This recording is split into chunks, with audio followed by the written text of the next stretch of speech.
The air in the village of Aetheria didn't just feel cold. It felt old. It carried the scent of wet stone, pine needles, and a grief so profound, it seemed woven into the very fabric of the river mist that rose each dawn. Elias, his face a roadmap of 40 years of hard winters and silent worry, didn't need to look at the clock tower in the square to know the hour. The perpetual, low-frequency hum emanating from the ground beneath his worn leather boots was Aetheria's true timepiece, a pulse that was both life and curse. He stood by the ruined forge, the tools of his grandfather's trade, a magnificent, unblemished anvil, and a set of hammers lying dormant beneath a tarp of heavy canvas. Elias hadn't struck steel in 5 years. Not since the whispers began. The whispers weren't sounds heard by the ear. They were thoughts felt by the mind, cold, logical, impossibly ancient ideas that drifted up from the deep chasm known only as the Scar,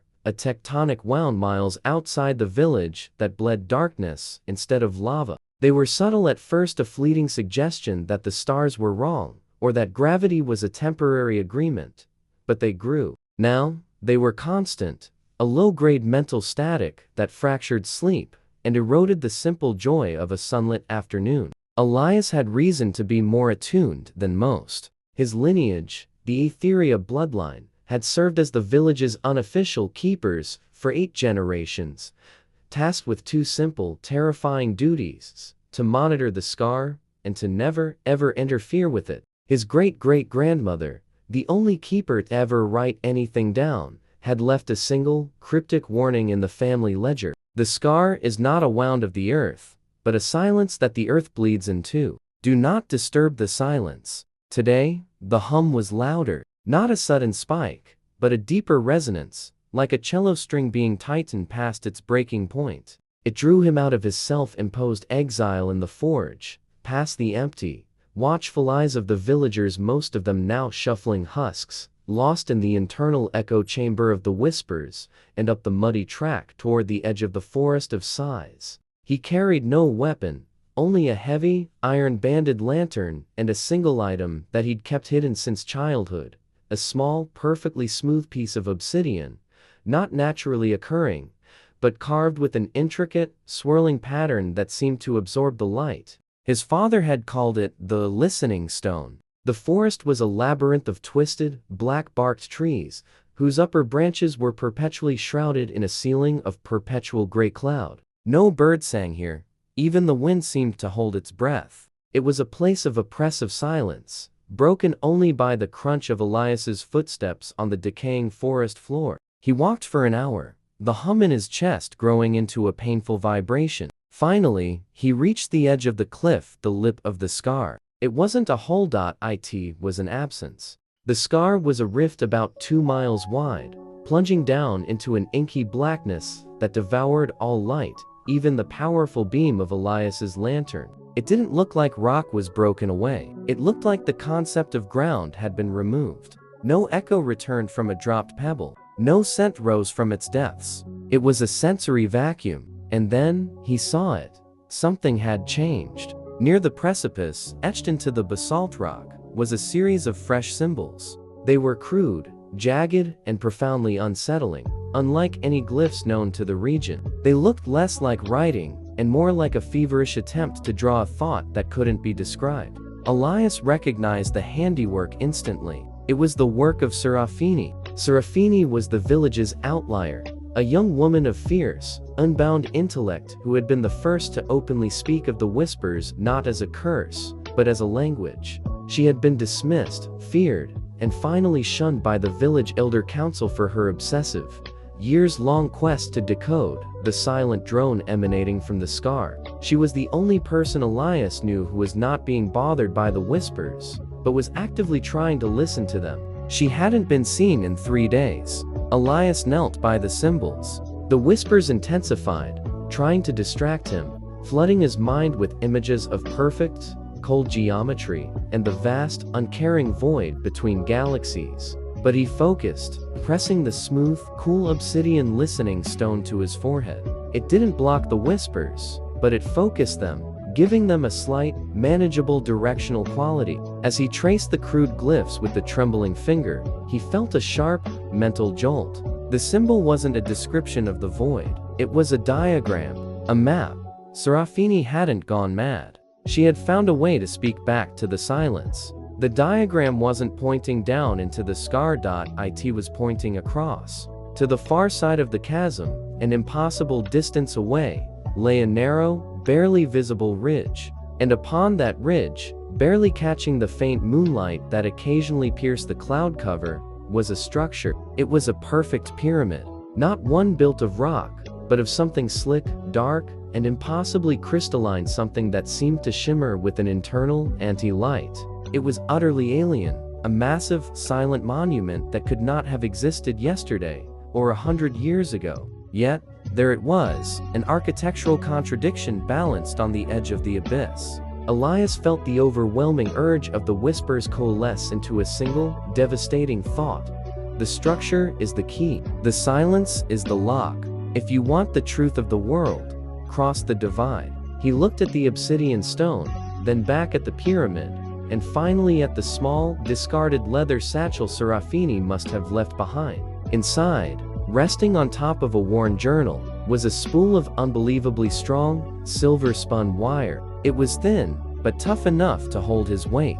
She hadn't just studied the silence. She had planned her journey. The keeper's oath echoed in his mind, and to never, ever interfere with it. But the pyramid was interference. The whispers were too loud. Serafini was missing. Elias looked down into the lightless maw of the scar, the soundless pulse beneath his feet becoming a roaring command in his skull. He tightened his grip on the obsidian stone, his knuckles white. Some doors should never be open. He started unspooling the silver wire. The keeper's oath was broken the moment the pyramid appeared. He was going to follow her. He had to know what she was seeking, because the silence of Aetheria was ending, and the echo was terrifying. The wind over the scar was not just cold, it was hungry. It whistled through the silver-spun wire Elias had meticulously anchored to a thick, ancient root. A sound like 1,000 whispered cautions. The wire, gossamer thin, yet stronger than any steel he'd ever forged, ran taut into the darkness, its other end lost somewhere on the far precipice where the crystalline pyramid shimmered a silent beacon of impossibility. Elias secured the pulley and harness his father had used for digging, a morbidly fitting tool for traversing an abyss. The obsidian listening stone, now nestled in a leather pouch around his neck, felt heavy, not with weight, but with an escalating pressure of thought. The whispers were a torrent now. No longer suggestions, but commands. Hurry. Fail. You are too late. The truth requires sacrifice. He pushed off the ledge. The world immediately narrowed to the burning friction of the pulley on the wire and the dizzying, absolute nothingness below. He was suspended over an absence, a gulf that defied all physical laws. The light from his iron-banded lantern was swallowed instantly, making the chasm look like a vertical drop into pure, distilled anti-existence. Halfway across, the whispers reached a fever pitch, attempting to physically dislodge him. They manifested as intense waves of nausea and vertigo, flooding his mind with the horrific clarity of his own insignificance. He saw, in vivid mental flashes, his forge crumbling, his lineage ending, the entire village of Aetheria reduced to dust by an indifferent, geometric force. Silence, Elias grunted, his voice raw, his knuckles white around the rope. He slammed his hand onto the obsidian stone at his chest. The swirling pattern on the rock pulsed a barely perceptible warmth against his cold skin, and the maelstrom of thoughts abruptly focused, becoming a single, clear, and utterly unnerving observation. The structure is not built on the far side. The structure is the far side. He looked up, straining his neck. The pyramid wasn't resting on the basalt cliff. It was fused with it, the black, crystalline material flowing seamlessly into the rock face. It didn't look constructed. It looked grown. It was a tumor of impossible perfection. As he closed the distance, details emerged that chilled him more than the height or the darkness. The pyramid wasn't smooth. Its surface was covered in a network of impossibly fine lines and shallow depressions, like a massive, three-dimensional etching of the very mental geometry the whispers had been feeding him. When the moonlight hit it just right, The lines didn't reflect light, they absorbed it, making the object look flat, less real, a trick of the eye. He reached the far side, scrambling onto the narrow ridge. Elias immediately felt a seismic shift in the air. Here, the hum was gone. The mental static was replaced by an absolute, terrifying clarity. The whispers weren't absent, they were satisfied.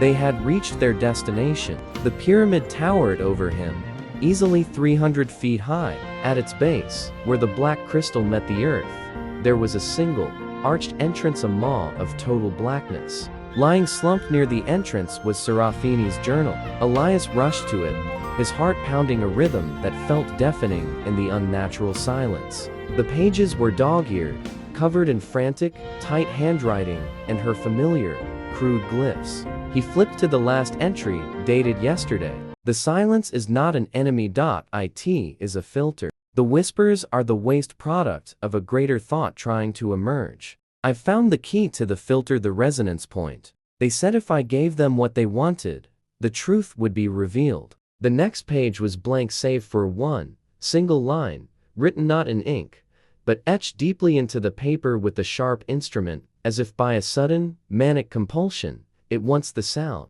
The sound? Elias thought, turning the journal over. Serafini was gone. No signs of struggle. No blood. The entry implied a conscious decision, transaction. He looked up at the gaping black archway of the pyramid. The entrance wasn't imposing. It was inviting, its shadows strangely comforting. He could see no details inside, only a deepening, absolute black. Suddenly, a faint, rhythmic sound reached his ears. It wasn't coming from the pyramid. It was coming from inside the scar itself, rising up from the lightless depths. Tap, tap, pause.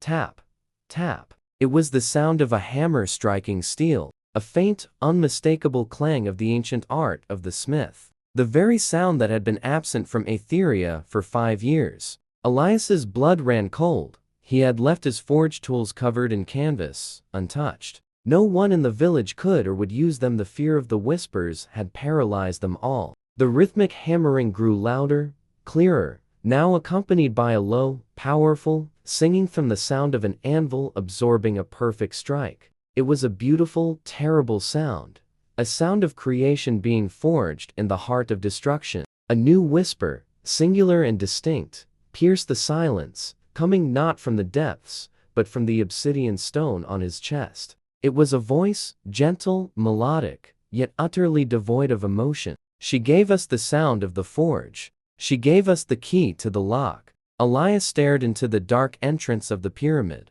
Serafini's final words echoed.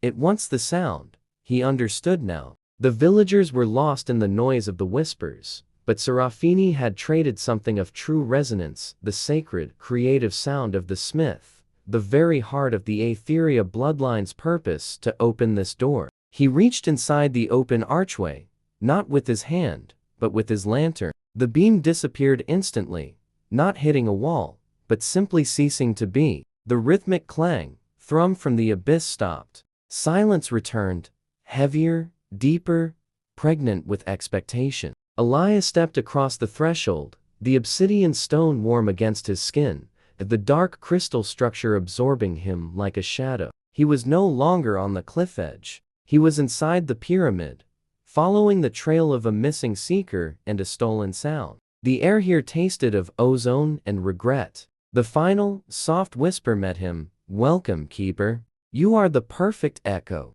The interior of the obsidian pyramid was not a series of chambers, but a single, vast, seamless void, defying the laws of volume and light. Elias could not perceive walls, ceiling, or floor. His lantern, useless, lay extinguished at his feet. The only illumination came from the obsidian listening stone, which now cast a faint, cold, blue glow, outlining his own form in the oppressive dark. He was standing on what felt like a flat, impossibly smooth surface, slick and cold. The true terror was the sense of being watched not by eyes, but by a pervasive, analytical awareness that encompassed the entirety of his being, stripping away thought and emotion till only raw consciousness remained. The silence here was absolute, a perfect vacuum, where even the sound of his own breathing seemed a jarring intrusion. Yet, within that silence, the whispers were clearer than ever, no longer the static of aetheria,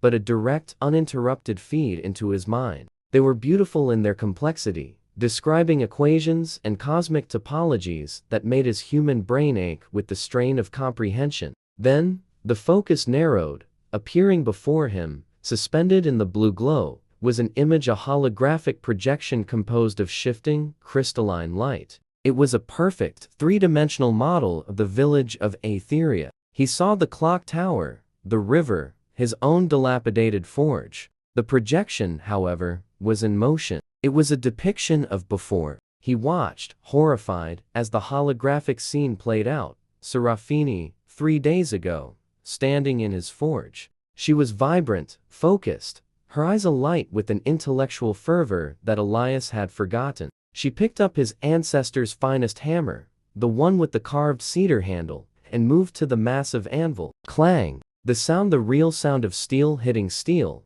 the pure, resonant tone of creation erupted in the silence of the pyramid, a shockwave of auditory truth. In the projection, as the ringing echo faded, the scar miles away seemed to shift. The geometry of the pyramid, still unseen on the far side, clicked into place. The projection dissolved, replaced by a simple, geometric form, an empty vessel. The melodic voice of the whisper returned, gentle and chilling.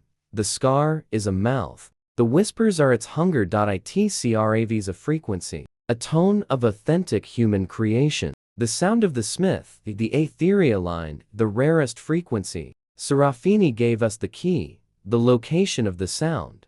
Where is she? Elias's voice cracked, the question barely a sound in the void. The vessel projection shimmered, reforming into a complex, internal diagram of the pyramid itself. Deep within the structure, near the theoretical center, a single point pulls with the silver light of Serafini's wire. The trade is complete, the sound is contained. She is the guardian of the resonance, a necessary conversion. The projection shifted again, showing what looked like a subterranean chamber far beneath the scar, a place that seemed to exist outside of normal spacetime. There, floating in a column of amber light, was Serafini. She was completely still as close, a faint, contented smile on her lips. Around her, suspended in the light, were the very tools from Elias's forge: the hammer, the tongs, the ladle, their surfaces vibrating with a low, continuous thrum. They were emitting the sound, not by being struck, but by their very existence. You've turned her into a lock, Elias yelled, feeling a sudden, blinding rage. You used her. The voice remained unperturbed. She volunteered. She believed the truth of the cosmos required the silence of the earth. The truth is merely mathematics. She is maintaining the variables. Elias pressed the obsidian stone. He was the keeper. His duty was to the silence, but this was not the true silence. This was an engineered one, built on a lie and a sacrifice. You took the heart of Aetheria, Elias whispered, his rage coiling into a cold, hard resolve. The sound of the forge is not the sound of creation. It is the sound of defiance. It is the sound of refusal. He knew what he had to do. He had to replace the stolen sound with a new one. A sound the ancient geometry of the pyramid could not contain. He unclasped the leather pouch and held up the obsidian listening stone. It was the true tool of the keepers, the counter frequency, the focusing mechanism, the one thing that had been monitoring the silence for generations. The whispers recoiled, recognizing the threat. Do not. The stone is not a key. It is merely a lens. You will shatter the focus. Then shatter it, Elias said. He stepped back, finding the smooth, perfect floor with his heels. He raised the obsidian stone high, the pale blue glow illuminating his determined, grief-stricken face.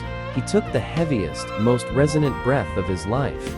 Then, he threw his entire body weight down, smashing the obsidian stone onto the crystalline floor. The moment it struck, there was no sound. No clang. Instead, the pyramid was flooded with a blinding, white-hot flash of pure noise. It wasn't an auditory phenomenon. It was a mental one. The accumulated static, the silent terror, the 5 years of suppressed fear and worry from every soul in Aetheria the true echo of human suffering was unleashed, amplified by the broken lens of the listening stone. The geometric projections shattered, the floor vibrated, the melodic voice of the whisper screamed. 1,000 logical entities collapsing into chaotic, panicked frequencies. Error. Unquantifiable variable. Noise. Noise. The silence is compromised. Elias, momentarily deafened by the mental scream, stumbled toward the theoretical center of the chaos, guided only by the fading amber glow of Serafini's prison. He had broken the silence, and now he had to use the rupture to set her free. The echo was terrifying, but the truth had begun to bleed through. The interior of the pyramid, now a vortex of shrieking, mental feedback, was tearing itself apart. The breaking of the obsidian listening stone had unleashed the raw, unfiltered consciousness of Aetheria, not the beautiful, clean frequency the pyramid craved, but the ugly, chaotic, terrifying truth of the human mind under duress. Elias fought through the mental tempest. Every step was a battle against unseen forces that pushed and pulled, assaulting his mind with fragmented fears. The fear of cold, the fear of drowning, the primal fear of being eaten alive by the darkness. He held onto one thought, a solid anchor in the storm: Serafini. Guided by the residual, flickering amber glow of her prison, he finally reached the theoretical center of the structure. The space was a cylinder of chaotic, swirling energies, crackling with arcs of impossible color. Suspended in the heart of this storm, Serafini remained untouched.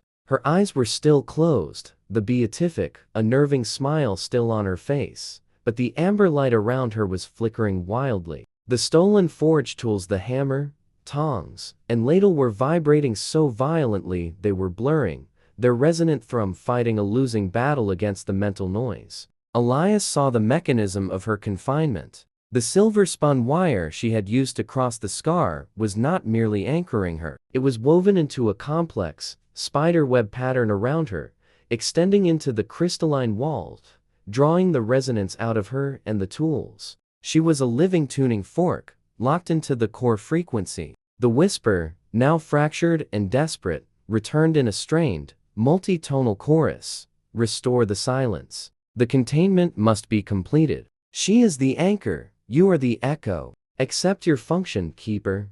No, Elias shouted, the sound swallowed by the mental chaos, but the intent was clear. The Aetheria line guards the silence. We do not create it. He reached out, his hand immediately enveloped in the freezing, ozone-scented energy. The moment his skin touched the swirling field, the chaos focused a single, devastating moment of truth into his mind, a clear vision of the origin. He saw the creation of the scar, not an earthquake, but a landing, an object, not a ship, but a seed of pure logic, falling to earth billions of years ago. It had burrowed deep, creating the void, and had been patiently waiting for the necessary atmospheric and cognitive conditions to germinate. The condition? A mind willing to trade authentic creation for intellectual truth. The sound of the forge was the fertilizer it needed to fully manifest. The pyramid wasn't a structure. It was an antenna, and the forge sound was the signal.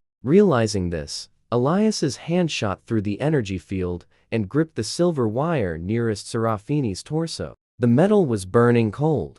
As his fingers closed around the wire, his old keeper blood, the blood attuned to the land and the true silence, reacted with the alien metal. A searing pain shot up his arm, but simultaneously, the chaotic mental static from the village channeled through him, focusing all the raw, human fear and defiance into the contact point. Crackle! The silver wire, unable to process the sheer magnitude of unfiltered human noise, snapped. The effect was instantaneous and catastrophic. Serafini's eyes snapped open. The serene smile vanished, replaced by a look of sheer, intellectual horror as the mental noise of the broken obsidian stone rushed into her consciousness. She screamed a high, human sound that was the first and only sound to truly echo in the impossible void of the pyramid. Elias, what have you done? She gasped, momentarily freed. I broke the lock, he shouted back, pulling her out of the column of light. The sound of the forge is bait. We have to destroy the source. Serafini, suddenly lucid, grabbed his arm, her eyes wild with a blend of knowledge and terror. No, you don't understand. The source isn't the tools. The source is me. I know the frequency. As long as I know it, the pyramid can draw it. She pointed with a trembling finger, not at the ceiling, but at the crystalline wall of the pyramid, which was now beginning to crack and fissure under the sustained pressure of the village's mental noise. The structure will collapse in moments, but the seed, the original core, it's drawing the sound out of me. It wants the sound of the smith to fully anchor. Elias looked at her, then at the frantic, vibrating forge tools still floating in the ruined column of light. They were still humming, still fighting the noise, still emitting the pure frequency. He was the last smith of the Aetheria line. He knew the resonance, he knew the process, and he knew the cost of true creation. If the sound is the only thing it needs to anchor, Elias said, his voice quiet, the calm eye in the hurricane, then I will give it a sound it cannot use. He broke free from Serafini's grasp and plunged back into the swirling chaos, moving towards the floating tools. He ignored the whispers, now reduced to a pathetic, stuttering plea. No, stop the interference. You will destroy the calculus. He snatched the ancestral hammer, the cedar handle warm in his grip. He turned his gaze, not to the crystalline walls, but down, through the floor, towards the unimaginable, silent depths of the scar, where the seed of pure logic had waited millennia. This was not for creation. This was for obliteration. He raised the hammer high, pulling from the depths of his being not the pure, clean focus of the smith, but the raw, unrefined, chaotic, animalistic rage of the keeper. He focused the entire, screaming symphony of human suffering he had unleashed with the obsidian stone into his swing. He did not aim for the tools. He did not aim for the wall. He slammed the massive hammer down, with every ounce of his strength, directly onto the anvil of the void, the slick, black crystal floor of the pyramid itself. The sound that resulted was not a clang. It was an apocalyptic, mind-shattering shattering. A frequency so dissonant, so utterly wrong in its chaotic, human intensity, that it defied all geometry. The effect was immediate. The entire pyramid, the antenna, the anchor, the vessel exploded in a silent, blinding flash of white light, an implosion of pure, collapsed logic. Elias felt himself falling, not into the depths, but outward, thrust back into the sudden, cold, familiar air of the cliff edge above the scar. He hit the muddy ground hard, clutching the hammer, the smell of ozone thick in his nostrils. The roar of the scar was gone. The hum was gone. The whispers were gone. Only the wind remained, whistling through the empty space. He was lying beside Serafini, who was coughing, her hands digging into the mud, tears streaming down her face. He looked up. The sky was still gray, but the air felt clean. And on the far side of the chasm, the magnificent, crystalline, impossible pyramid was gone. In its place was only the original, cracked basalt cliff face. The silence had returned, but it was a different silence. A silence born of violent rupture. A silence that was now fragile. Elias had won. But the price of defying an ancient cosmic intelligence was never simple. He looked at Serafini, then at the hammer in his hand. The silence that followed the implosion of the pyramid was so profound. It felt like a physical weight lifted from the world. It was not the oppressive, pregnant stillness of before, but an empty, echoing vacuum. Elias lay in the mud, the cedar-handled hammer still clutched in his hand, his lungs burning with the exhaustion of the impossible strike. Serafini rolled onto her back, her wide eyes staring up at the perpetually gray cloud cover. She was trembling, not from cold, but from the residual shock of having her consciousness momentarily hijacked by an alien logic. The silence, it's real now, she whispered, her voice raw. But it's broken. You smashed the filter, Elias. You didn't stop the hunger. You just made it deaf to the old signal. Elias struggled to his knees, his focus drawn to the chasm. The scar remained a lightless, soundless void, but its edges felt different. Where the black crystal of the pyramid had fused with the rock, the basalt was now fractured, laced with thin, glittering veins of a substance that looked exactly like the shattered remnants of the obsidian listening stone. The stone hadn't just been a lens. It was a counter-frequency that had fused itself to the wound. He looked down at the hammer, the beautiful, unblemished tool. The legacy of the Aetheria smiths was now subtly warped. The steel head was pitted and darkened, and the cedar handle had a fine, spiral crack running from pommel to head. The resonant frequency was gone. The pure sound of the forge had been sacrificed to create a sound of chaos. The village, Elias managed, his throat dry. We have to know what happened to Aetheria. They staggered back across the narrow, track, through the forest of sighs. The journey back was quicker, but heavier. The silent trees seemed to mourn the lack of oppressive noise. When they finally reached Aetheria, the scene was one of bewildering peace. The villagers were no longer shuffling husks. They were standing still, scattered across the square, gazing blankly into the distance. Their faces, though pale and drawn, were free of the tension and confusion the whispers had imprinted on them for years. They were simply empty. The breaking of the obsidian stone and the subsequent implosion of the pyramid had acted like a cosmic reset button.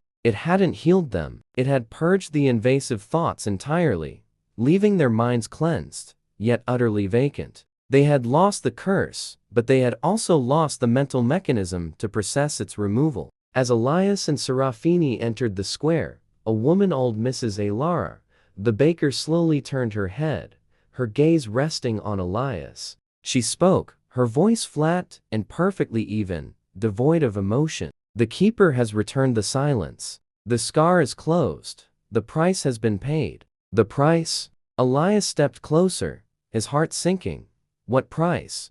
Mrs. Alara pointed a frail, unfeeling finger, not at Elias, but at his chest, where the obsidian stone had rested. The price of the true silence is the observer. Elias realized the terrifying truth. The obsidian stone was not just a focusing tool. It was the original fragment of the seed that had broken off millennia ago. The Aetheria keepers had been unknowingly protecting a piece of the alien logic that allowed the seed to perceive and process human consciousness. By shattering it on the pyramid's floor, Elias had ensured the destruction of the antenna, but the tiny, fragmented pieces of the obsidian stone had now scattered into the earth, fusing with the granite and basalt beneath Aetheria. The seed was no longer contained beneath the scar. It had become Aetheria. Serafini rushed to his side, gripping his arm. Elias, the seed, wanted a clean frequency to anchor. You gave it a storm of noise, and you scattered its lens. It's not listening anymore. It's learning. It's integrating the chaos. It's becoming resilient. She pulled him toward his abandoned forge. The tools were gone, the magnificent anvil and the set of hammers. Only the heavy, canvas tarp remained. The new silence was not a return to normalcy. It was an evolution of the curse. The seed was no longer trying to whisper. It was quietly, perfectly waiting. Elias looked at his hammer, the cracked cedar handle, a testament to his catastrophic victory. He had saved the world from an immediate collapse into cold, foreign logic, but he had traded it for a slow, internal erosion. He was the last keeper. Serafini was the only person who understood the alien calculus. The others were shells. He knew his new role instantly. He had to become the counter-frequency, the constant reminder of the chaos the seed now feared. He had to be the noise in their new, fragile silence. He took a deep breath of the cold, clean air, the air of a village held hostage by a silent, internalized intelligence. He turned to Serafini, his face etched with grim resolve. The hammer, he said, holding up the cracked tool. It still has one sound left. The sound of a new beginning. The camera focuses on the cracked cedar handle of the hammer. The sound of the wind is the only thing heard. Then, slowly, Elias raises the hammer and brings it down not on steel, but on a large, ordinary rock, creating a dull, thudding sound. It is a sound of defiance, a sound of the mundane, a sound that says, I am still here. The silence of Aetheria remains unbroken. But the look in Elias's eyes is the look of a man who knows that some doors, once unlocked, can never truly be closed. And he is now standing guard, hammer in hand, ready for the next, inevitable whisper. Some doors should never be opened, especially the ones you know are already unlocked. And some silences are far more dangerous than the loudest scream.